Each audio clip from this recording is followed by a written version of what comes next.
नमस्कार साथियों। आज एक काउंटिंग कंसेप्ट का पार्ट 4 लेके आए हुए हैं। इसके पहले पार्ट 1, पार्ट 2, पार्ट 3 गया था। ये पार्ट 4 है। बहुत इम्पोर्टेंट वीडियो है। चलते हैं पहले आपके सिलेबस के ऊपर। देखिए,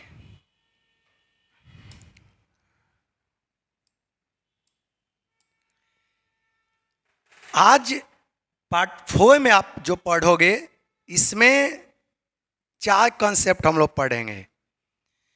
पार्ट 4 में क्या पढ़ेंगे? 4 कंसेप्ट। और इसके बाद जो वीडियो जाएगा उसमें सिर्फ 2 रहेगा। ये बताने के बाद आपका ऑब्जेक्टिव जाएगा। ये जैसे 13 कंसेप्ट है, आप तो जान ही रहे हैं। Business entity concept, going concern, money measurement, इतना हमने सब बता दिया पहले। इस पार्ट 4 में 4 कंसेप्ट हैं। ये जैसे ही चारों कंसेप्ट पूरा हो जाएगा, ऑब्जेक्टिव क्वेश्चन जाएगा, हाईली रिपीटेड ऑब्जेक्टिव। हम लोग पिछले अनेकों साल से जो जूनियर अकाउंटेंट में पूछा गया क्वेश्चन है, वो सारे क्वेश्चन को हम लोग अरेंजमेंट किए हैं। बस खाली कंटिन्यू आप वीडियो देखते रहिए। और टोटल पेपर का फ्री में वीडियो जाएगा। आपको सोचने की कोई ज़रूरी नहीं है। जैसा बीच में हो आपको इन्फॉर्मेशन पहुंच जाएगा। यदि कुछ सब्सक्रिप्शन लेना है तो उसके बारे में भी हम लोग बताएंगे। लेकिन स्टार्टिंग से सारा वीडियो फिलहाल केवल क्या जाएगा? फ्री में जाएगा। किसी भी तरह का आपको ये सोचना नहीं होगा कि नहीं सर फ्री में वीडियो दे रहे हैं तो थोड़ा सा कंजूसी करेंगे। कभी नहीं। फ्री में जाएगा, लेकिन कोई सब्सक्रिप्शन दे रहा होगा उससे कहीं बेटर रहेगा, गारंटी के साथ।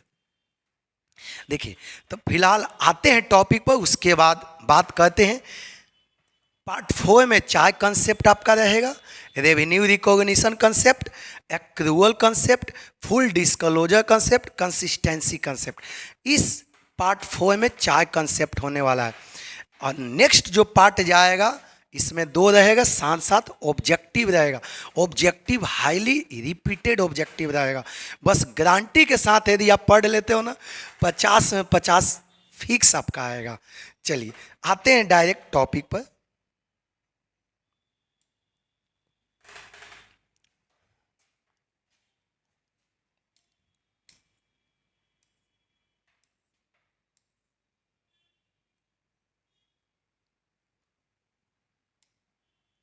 देखिएगा, कंसेप्ट 8 क्या है? रेवेन्यू रिकॉग्निशन कंसेप्ट, आगम मान्यता अवधारणा। इसका मतलब होता है कि एक बिजनेसमैन को, एक व्यवसायी को कब मानना चाहिए कि मेरा इनकम हुआ। कब आपको, मान लीजिए कि आप दुकान खोल के बैठ गया, आप कब समझोगे कि मेरा इनकम हो गया? क्या हम सामान बेच देंगे तो समझेंगे कि हो गया, या कस्टमर फ़ोन करके ऑर्डर दे दिया कि भैया ये सामान लोडिंग कर दो तो क्या इनकम हो गया, या कस्टमर के नाम पर बिलिंग हो गया तो क्या इनकम हो गया? तो एक कंसेप्ट बोलता है कि कब इनकम मानेंगे। समझ में आ गया? बस खाली एक बार अच्छा से पढ़ ले। देखिए, बहुत स्टूडेंट लोग ने कमेंट किया कि सर ऑब्जेक्टिव बनाइए। ऑब्जेक्टिव है बाबू, ऑब्जेक्टिव भी देंगे, लेकिन सिस्टमेटिक तरीका से एक बार सारा मैं बता दूं, उसके बाद एक ऑब्जेक्टिव आपके पास जाएगा। लेकिन यदि आप कंसेप्ट नहीं समझ पाते हैं ना, तो ऑब्जेक्टिव भूल जाओगे। यदि क्लियरिटी आप कंसेप्ट माइंड में यदि बैठा लेते हो ना, ऑब्जेक्टिव एक बार में माइंड में सट जाएगा।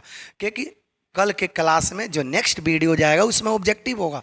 आप देखोगे कि कितना कंसेप्चुअल ऑब्जेक्टिव है। यदि आपको एक कंसेप्ट याद नहीं होगा ना, तो जल्दी आपसे ऑब्जेक्टिव माइंड में नहीं सटेगा। तो पहला आपका टारगेट यही होना चाहिए कि सारा कंसेप्ट को, ये जो दिमाग 2 kg का है, उसमें बैठाने के प्रयास कीजिए। चलिए देखिए, आते हैं सीधे टॉपिक पर। देखिएगा, रेवेन्यू रिकॉग्निशन कंसेप्ट ये बोलता है कि आय कब मानेंगे, कब मानेंगे कि आय मेरा हो गया? तो देखिए बहुत ऐसा कंडीशन है, जनरली हम लोग दुकान करते हैं ना, तो कब मानेंगे कि आय हो गया? तो एक जनरल नॉलेज होता है, एक जनरल कंसेप्ट होता है कि आय कब मानेंगे। यदि हम दुकान खोले हैं, यदि सामान कस्टमर के पास पहुंच जाता है, तब मान लिया जाता है कि आय हो गया, इनकम हो गया। इसको माइंड में बैठा लें। मेन क्वेश्चन इसी लाइन से आएगा जो हमने अभी बोला। इसको भी हम एक एक लाइन पढ़ के समझाएंगे, लेकिन इन एक कंसेप्ट सबको समझ में आ गया ना। एक कंसेप्ट बोलता है कि इनकम कब माना जाए कि मेरा हुआ। तो कब मानेंगे कि मेरा हुआ? जब गुड्स कस्टमर के पास पहुंच जाए, जब गुड्स कस्टमर के पास डिलीवर हो जाए। सबको माइंड बस एक लाइन याद रखो, ऑब्जेक्टिव 100% बनेगा, गारंटी के साथ बनेगा ऑब्जेक्टिव। बस इतना माइंड को खाली याद रखे। देखिए आते हैं सीधे टॉपिक पर। देखिए revenue recognition concept is related to matching concept. याद रखिए, मैचिंग कंसेप्ट हमने पहले वाले वीडियो में बताया है। मैचिंग कंसेप्ट क्या बताए हैं कि इस साल के इनकम को अगले साल के एक्सपेंस के साथ मिलाया जाता है। अब मिलाने के बाद प्रॉफिट निकाला जाता है। तो एक कंसेप्ट किससे रिलेटेड होता है? मैचिंग कंसेप्ट से। आगे देखिएगा, revenue recognition concept help in ascertaining the amount and time of recognizing the revenue from business activities. Revenue concept आपको बोलता है कि हमारा बिजनेस से कितना अमाउंट आया, कितना अमाउंट रियलाइज हुआ, और टाइम को भी एक्सप्लेन करता है कब मानेंगे कि मेरा इनकम हो चुका।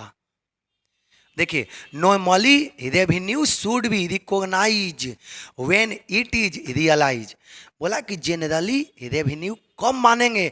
जब इनकम रियलाइज हो चुका, इनकम प्राप्ति हो चुका। That is when the ownership of goods pass to the buyer and the buyer become the legal liable to pay. Normally हम लोग क्या सोचते हैं, कब मानते हैं कि इनकम हो गया?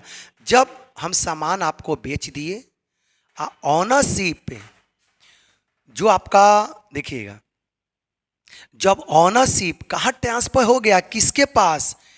परचेजर के पास यदि ओनरशिप चला गया तो मान लेते हैं इनकम हो गया। नॉर्मली ये देखा जाता है। मान लेते हैं हमने दुकान खोला, कस्टमर आया, सामान उठा के कस्टमर को हम दे दिए, वो पैसा दे दिया, तब मान लिया जाता है नॉर्मली कि इनकम हो गया। क्यों? क्योंकि ये जो सामान है, ये जो गुड्स है, इसका ओनरशिप कस्टमर के पास जा चुका। ये नॉर्मली ये कंसेप्ट है। देखिएगा इसी में लिखा हुआ है and buyer become the legally liable to पे।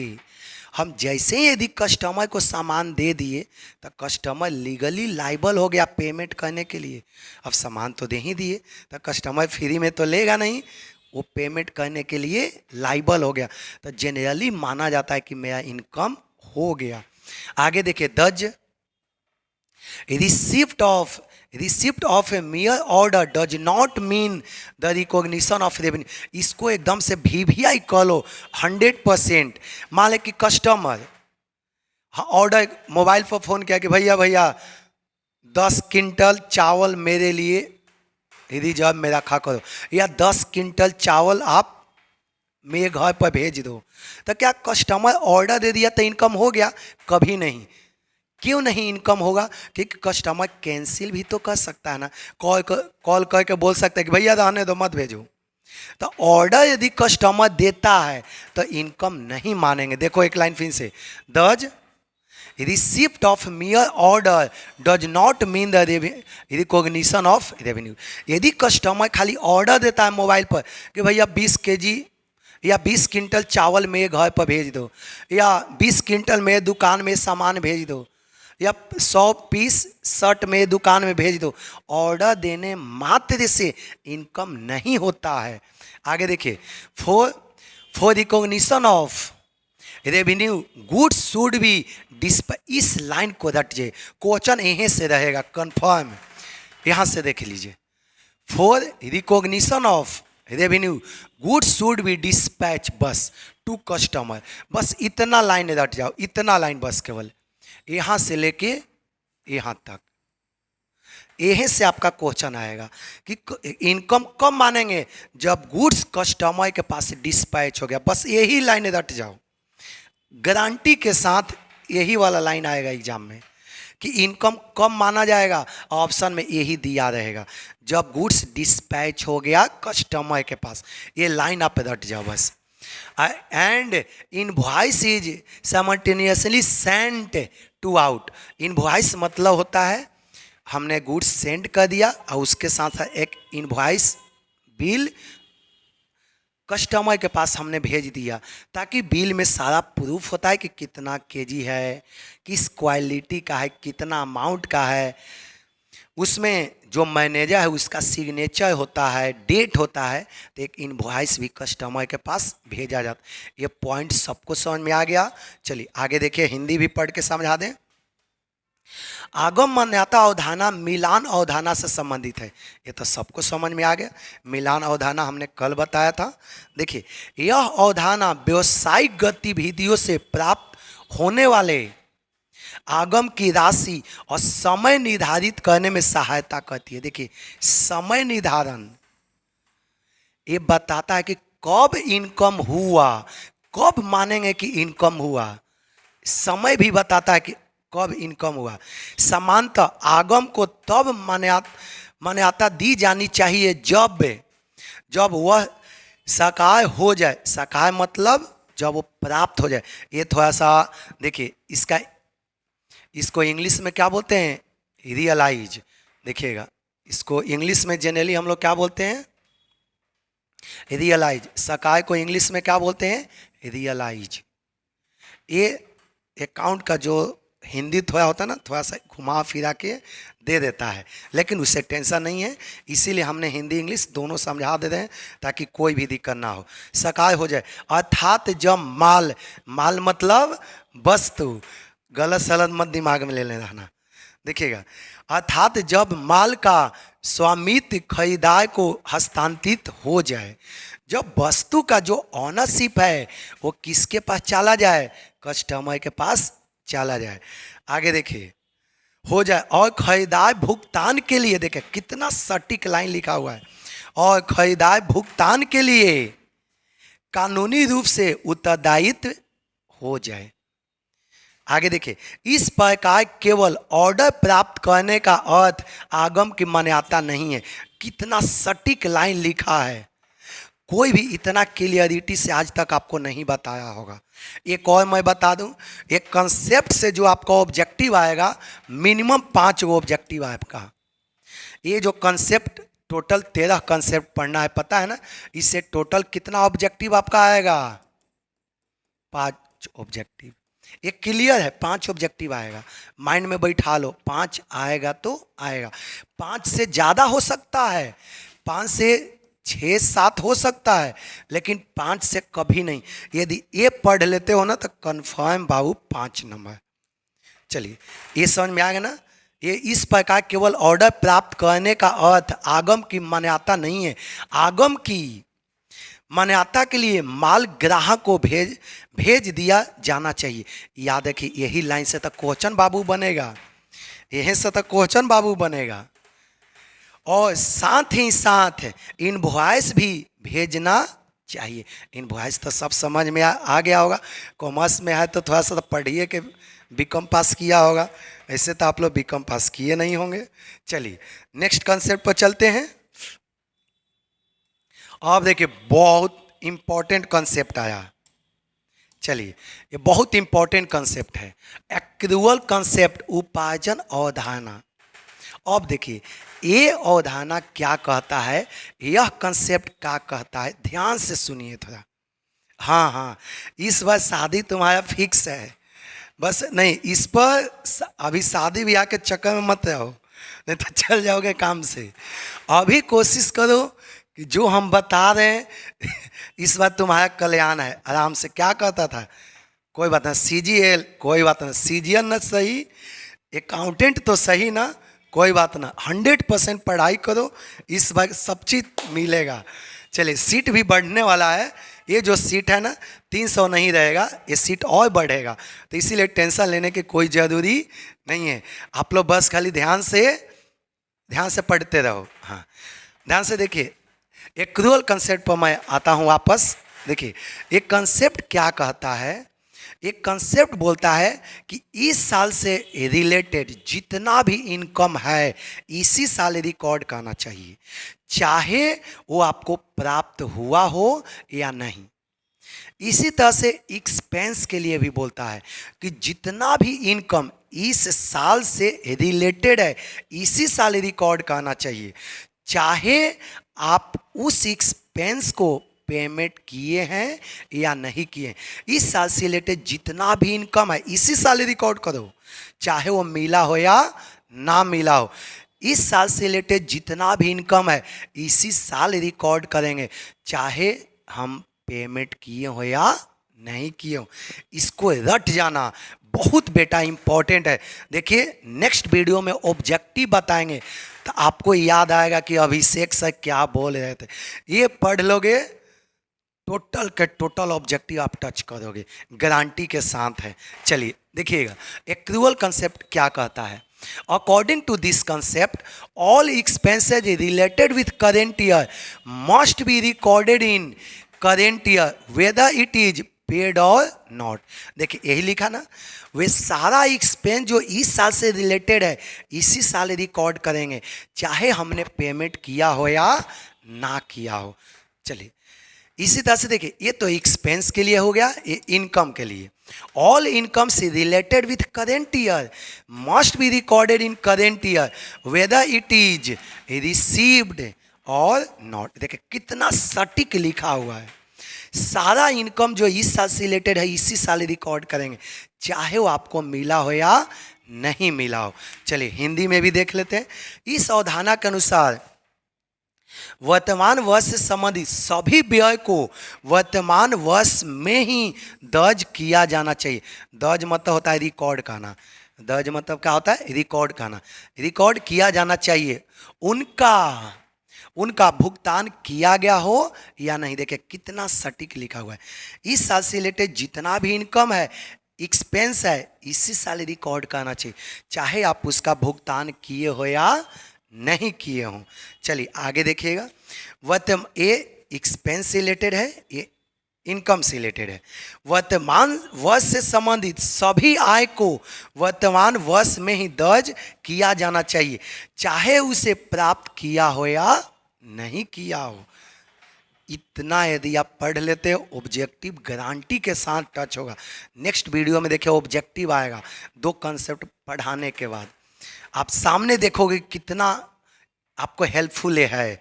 यदि आप कंसेप्ट क्लियर नहीं होता है ना, तो एग्जाम में सही ऑप्शन टच नहीं कर पाओगे। सही ऑप्शन यदि आपको लगाना है तो कंसेप्ट क्लियर करना है, ठीक ना। चलिए नेक्स्ट पॉइंट पर चलते हैं।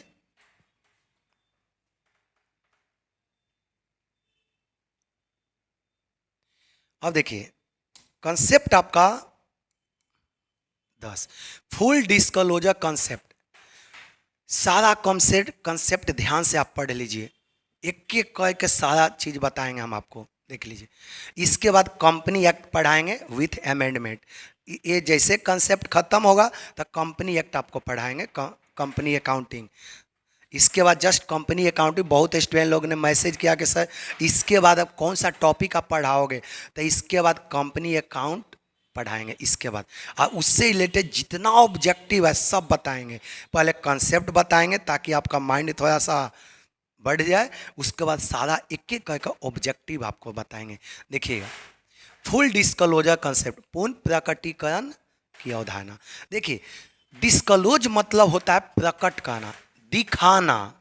डिस्क्लोज मतलब होता है दिखाना।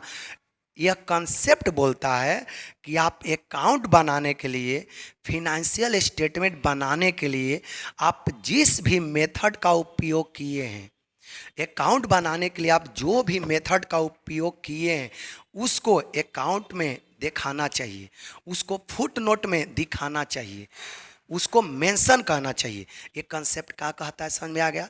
देखिए सबको ही जानते हैं, आप भी जानते हैं कि अकाउंट बनाने का एक मेथड नहीं होता है, अनेकों तरीका होता है। जैसे डिप्रिसिएशन निकालने का एक मेथड नहीं है, स्ट्रेट लाइन मेथड है, WDV मेथड है, सम ऑफ डिजिट मेथड है, प्रोडक्ट मेथड है, नंबर ऑफ आवर्स, अनेकों मेथड है। तो ये बोलता है कि अकाउंट बनाने के लिए आप जिस भी मेथड का उपयोग किए हैं, आप जो भी मेथड का उपयोग किए हैं उसको आप नीचे जाकर अकाउंट बना दिए। यहाँ पर अकाउंट बाबू बन गया, नीचे जाके नोट करके लिख दो कि हमने इस मेथड का उपयोग किया है। अब बताओ कि क्यों लिखा जाता है? जब ऑडिट करने हम लोग जाते हैं तो हम लोग किसके आधार पर ऑडिट करते हैं? इसी नोट के आधार पर। अकाउंट बनाने का एक तरीका तो नहीं है, अभी अभी हमने बताया था, कोई कैश कंसेप्ट मानता है, कोई एक्रूअल कंसेप्ट मानता है। तो चेक करने वाले को कैसे पता चलेगा कि आप कौन मेथड अपनाया है? यहाँ पर लिख देगा तो क्लियर पता हो जाएगा। समझ में आ गया ना? तो कंसेप्ट यही बोलता है कि अकाउंट बनाने के लिए आप जो भी मेथड का उपयोग किए हैं उसको नीचे जाके लिखो कि हम इस मेथड का उपयोग किए हैं, ताकि चेक करने वाले को कोई परेशानी ना हो। सबको क्लियर हुआ? अब आते हैं सीधे टॉपिक पर। देखिए, according to this concept accounting policy and methods use in preparation of financial statement must be disclose. देखिए कितना सटीक लाइन लिखा हुआ है। बोला कि अकाउंट बनाने के लिए जो भी आपने पॉलिसी या मेथड का उपयोग किया है उसको क्या करना चाहिए? Must be disclose. डिस्क्लोज मतलब होता है प्रकट करना, उसको क्या करना चाहिए? अवश्य दिखाना चाहिए। आगे देखिएगा, disclosure of accounting policy explain in S1। इसको रट जाना, एक नंबर तो आपका ऑब्जेक्टिव यहीं से मिल गया। एक ऑब्जेक्टिव तो आपका यही आएगा। क्या ऑब्जेक्टिव बोलेगा आप सुनिए। Full disclosure of accounting policy, किस अकाउंटिंग स्टैंडर्ड? एस का फुल फॉर्म होता है अकाउंटिंग स्टैंडर्ड, ठीक ना? आप लोग तो सब पढ़े हैं। टोटल अकाउंटिंग स्टैंडर्ड अलग अलग है। पहले अकाउंटिंग स्टैंडर्ड कितना था? 32। लेकिन अभी जो फिलहाल जो अकाउंटिंग स्टैंडर्ड आया कितना है? 29, ठीक ना? तो अकाउंटिंग स्टैंडर्ड 1 में आपको पूछ देगा कि डिस्क्लोजर ऑफ अकाउंटिंग पॉलिसी किस अकाउंटिंग स्टैंडर्ड में मेंशन है। तो आप याद करना अकाउंटिंग स्टैंडर्ड 1। ऑब्जेक्टिव यहाँ से उठाएगा बाबू, विश्वास करके इसको रट जाओ कि अकाउंटिंग स्टैंडर्ड क्या है। देखो, disclosure of accounting policy explain कहाँ पर एक्सप्लेन किया गया है? S1 में रट जाना, ये क्वेश्चन आएगा, इस तरह के क्वेश्चन। चलिए नेक्स्ट टॉपिक पर चलते हैं। देखिएगा, items which do not recorded in financial statement must B show on foot note. बोला गया कि वैसा आइटम जिसको हम फाइनेंशियल स्टेटमेंट में नहीं दिखाते हैं उसको नीचे जाके लिख देना चाहिए। फुट नोट किसे बोलते हैं? अभी अभी बताया। ये अकाउंट बन गया तो इसके नीचे वाले पार्ट को बोलते हैं फुट नोट। इसके नीचे वाले पार्ट को क्या बोलते हैं? Foot note. यही बोला है, items which do not recorded in financial statements. वैसा आइटम जो फाइनेंशियल स्टेट में रिकॉर्ड नहीं है, सो ऑन फुट नोट, उसको कहाँ पर दिखाना चाहिए? फुट नोट में दिखाना चाहिए। जैसे एग्जाम्पल कंटीजेंट लायबिलिटी। ये कंटीजेंट लायबिलिटी कभी भी फाइनेंशियल स्टेटमेंट में नहीं दिखता है, कभी नहीं। ये कहाँ पर दिखाना चाहिए? यहाँ पर नोट करके लिख देना चाहिए कि इतना कंटीजेंट लायबिलिटी है। ये क्वेश्चन यहाँ से भी आपका बनेगा कि कंटीजेंट लायबिलिटी कहाँ पर दिखता है? तब फुट नोट में दिखता है। दूसरा, मार्केट वैल्यू ऑफ इन्वेस्टमेंट। आप जानते हैं ना, इन्वेस्टमेंट का भी दो वैल्यू होता है, एक कॉस्ट प्राइस जितना आप हमने इन्वेस्ट किया, और एक मार्केट प्राइस। जैसे आप लोग SIP, आप लोग बहुत स्टूडेंट आप लोग लगाए होंगे SIP आप लोग यदि लिए होंगे तो देखना, in left side investment amount दिखता है, राइट साइड करेंट प्राइस दिखता है, मार्केट प्राइस। आप लोग SIP यदि लिए होंगे या जो स्टूडेंट म्यूचुअल फंड में इन्वेस्ट किए होंगे आप लोग देखे होंगे, इन्वेस्टमेंट अलग दिखता है, मार्केट वैल्यू अलग दिखता है। तो यही आपको बोला market value of investment. Market मान लें कि आपका कॉस्ट प्राइस 2 करोड़ है, मार्केट प्राइस आपका कितना दिखाई दे रहा है 3 करोड़। तो इसको नीचे जाके दिखाना चाहिए। ये तो कॉस्ट प्राइस पर तो फिनेंशियल स्टेटमेंट में दिखेगा ही, अब मार्केट प्राइस को नोट करके दिखाना चाहिए कि इसका मार्केट प्राइस इतना है। किस लिए? ताकि जब ऑडिटर जाएगा चेक करने, ऑडिटर जब जाएगा आपका फिनेंशियल स्टेटमेंट को चेक करने, तो उसको क्लियर पता चलना चाहिए कि इसका कॉस्ट प्राइस 2 करोड़ है और मार्केट प्राइस इस इन्वेस्टमेंट का 3 करोड़ है, उसको क्लियर पता होना चाहिए। चलिए ये तो हो गया। अब थोड़ा सा हिंदी पढ़ के समझा दें, क्योंकि हिंदी हमारा भारत का मातृभाषा है, इसको भी समझाना जरूरी है। चलिए, इस अवधारणा के अनुसार वित्तीय विवरण तैयार करने में उपयोग की जाने वाली लेखा रीतियों और पद्धतियों का खुलासा किया जाना चाहिए। कितना सटीक लाइन लिखा हुआ है, एकदम से आप पढ़ो, इसको जितना हो सके रटिए। इस बार सारे स्टूडेंट का जॉब हो जाना चाहिए किसी भी हालत में। आगे देखिएगा, ये जूनियर अकाउंटेंट के लिए भी हेल्पफुल है और जो लेखापाल भी अप्लाई किए हैं, बिहार लेखापाल, उसके लिए भी बेनिफिशियल है। देखिए, लेखा रीतियों के खुलासे की व्याख्या AS1 में की गई है। ये तो आप जान ही रहे हैं, ये लेखा रीति की खुलासे के जो आपका व्याख्या AS1 में दिया गया, जस्ट अभी हमने ऊपर बताया है। वित्तीय विवरणों में दर्ज नहीं की गई मदों को टिप्पणी में दिखाया जाना चाहिए। टिप्पणी का मतलब होता है फुट नोट। टिप्पणी का मतलब बेटा क्या होता है? Foot note.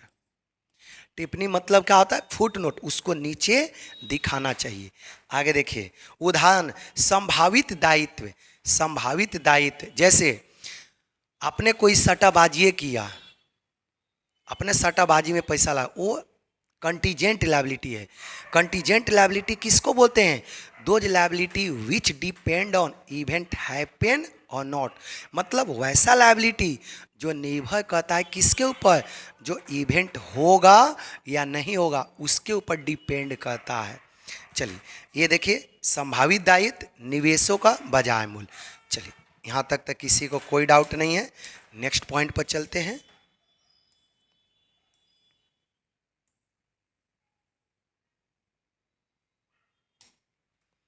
देखिए,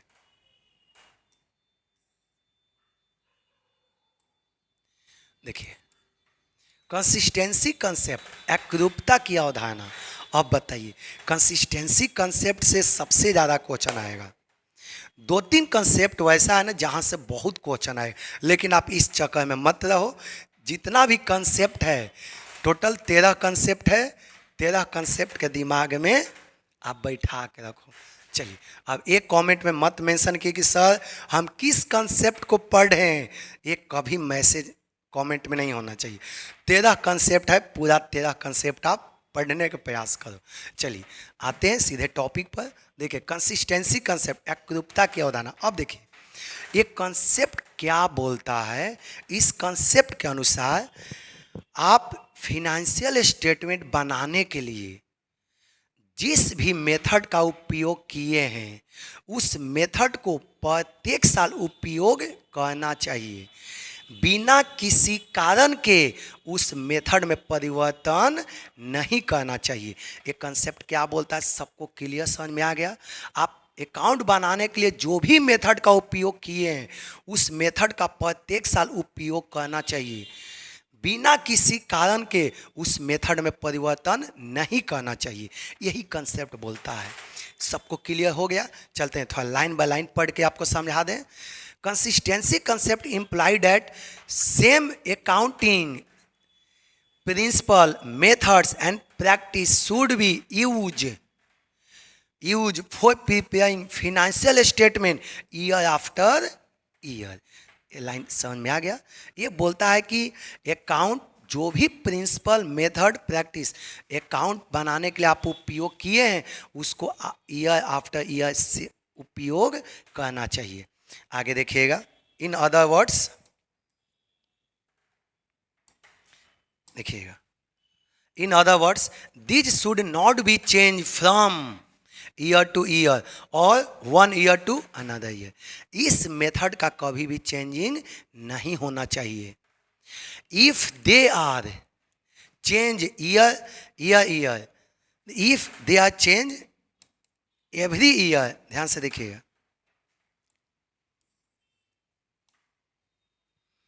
if they are change every year the result of 1 year can not be compare with that of other year.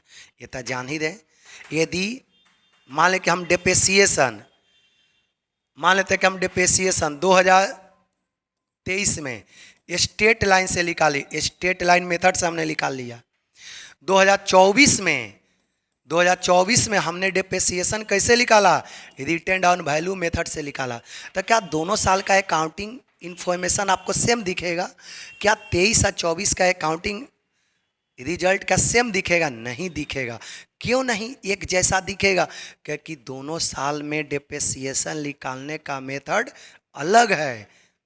यही आपका लाइन बोला है, if they are change year every year the results of 1 year can not be compare with that of other. आगे देखिए, for example if देखिए example बहुत हमने सटीक एग्जाम्पल तैयार किया है, इसको आप लोग देखा करो, आप लोग के लिए उपयोगी है। For example if account is maintain on accrual basis, बोला कि यदि आप अकाउंट एक्रूअल बेसिस पर मेंटेन किए हैं इन 1 year it should be follow in the following year also. समझ में आ गया ना? बोला कि आप अकाउंट को बनाने के लिए एक्रूअल सिस्टम का कंसेप्ट का उपयोग किए हैं तो अगला साल भी इसी मेथड का उपयोग होना चाहिए। किसी को कोई डाउट नहीं है? डाउट हो तो तुरंत आप लोग कमेंट में मेंशन करो, या जो ऑफलाइन क्लास करा है हाथ आप लोग जरूर रेज करो, हैंड रेज करो। जिसको भी डाउट हो आप लोग हैंड रेज करना, कहीं भी परेशानी हो, क्योंकि इस बार नौकरी की बात है। आप लोग सीजीएल के चक्कर में इतना एज बर्बाद किया, इस बार नौकरी होना चाहिए, कहीं ना कहीं होना चाहिए, ठीक ना? चलिए आगे देखा करो। अब इसको थोड़ा हिंदी में पढ़ के आपको समझा दें। देखिए, एकरूपता की अवधारणा का अर्थ है कि वित्तीय विवरण तैयार, देखिए वित्तीय विवरण तैयार करने के लिए समान लेखांकन सिद्धांतों, विधियों और प्रक्रियाओं का वर्ष दर वर्ष उपयोग किया जाना चाहिए। अगला पॉइंट देखिए, दूसरे शब्दों में इन्हें एक वर्ष से दूसरे वर्ष में नहीं बदलना चाहिए। मतलब जो मेथड इस साल पालन किए उसको आगे भी पालन करना चाहिए। उस जो मेथड का उपयोग इस साल किए उस मेथड का उपयोग अगले साल भी करना चाहिए। उस मेथड में परिवर्तन नहीं करना चाहिए। अगला पॉइंट देखिए, यदि इन्हें हर साल बदल दिया जाता है तो एक वर्ष के परिणामों की दूसरे वर्ष के परिणामों से तुलना नहीं किया जा सकती है। यदि आप हर एक साल चेंज कर देते हैं तो इस साल के परिणामों को दूसरे साल के परिणामों के साथ कभी भी कंपेयर नहीं किया जा सकता है। देखिए उदाहरण के लिए, यदि देखिए एग्जाम्पल आपका दिया गया है, यदि एक वर्ष में खाते को प्रदवन आधार पर, देखिए इसको उपार्जन अवधारणा बोलते हैं, ये हिंदी वर्ड है, इंग्लिश थोड़ा सा हिंदी वर्ड चेंज हो जाता है कभी। एक्रूअल इसको बोलते हैं, एक्रूअल उपार्जन आधार पर रखा जाता है तो इसे बाद के वर्षों में भी पालन किया जाना चाहिए। यदि आप इस साल एक्रूअल कंसेप्ट को पालन किए हैं तो अगला साल भी इसी कंसेप्ट का पालन करना चाहिए। किसी को कोई डाउट है? चलिए देखिए, टोटल हमने 11 कंसेप्ट बता दिया। टोटल कितना कंसेप्ट हमने बता दिया, 11 कंसेप्ट। अगले वीडियो में 2 कंसेप्ट जाएगा, इसके बाद आपका ऑब्जेक्टिव जाएगा। क्या जाएगा? ऑब्जेक्टिव्स। बहुत इंपॉर्टेंट ऑब्जेक्टिव है, आप लोग जरूर कंटिन्यू देखिए और ज़्यादा से ज़्यादा वीडियो आप शेयर कीजिए, ताकि जो स्टूडेंट को अभी तक कंसेप्ट क्लियर नहीं है उसको भी क्लियर हो सके। और ये फ्री में है, पैसा तो बाबू लगता नहीं है। ऐसे भी आपके पास नेट रहेगा तब मूवी देखोगे, नहीं तो टिकटॉक वो तो खत्म हो गया, रील देखोगे, फेसबुक चलाओगे, काम समाप्त हो जाएगा। इसीलिए फ्री में वीडियो है, अच्छा से वीडियो आप देख लो एक बार, ताकि थोड़ा सा भविष्य बन सके। ठीक, सभी को थैंक यू।